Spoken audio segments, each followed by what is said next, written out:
Welcome to Luca and Miguel. Enjoy the video. In this video, I will explain how to use Time Warp in Geometry Dash.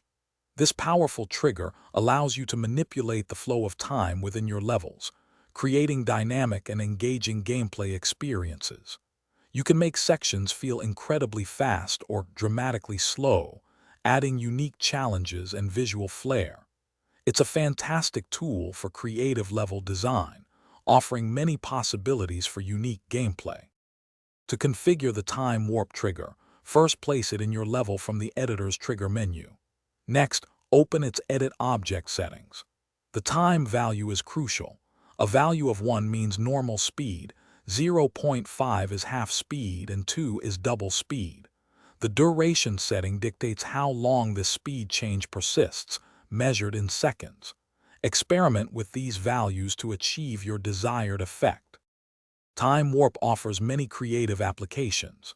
Slow motion can highlight intricate platforming sections, requiring precise timing, or build suspense before a major drop.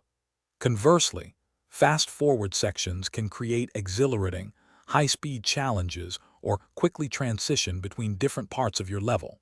You can even combine it with move or alpha triggers for synchronized visual and gameplay changes, enhancing the overall experience. For advanced usage, consider layering multiple Time Warp triggers with slight duration overlaps to create very gradual speed ramps. Utilizing the ease in and ease out options can make these transitions incredibly smooth, preventing jarring changes. Always test your level extensively to ensure the timing feels intuitive and fair. A well-implemented Time Warp can elevate your level from good to truly exceptional.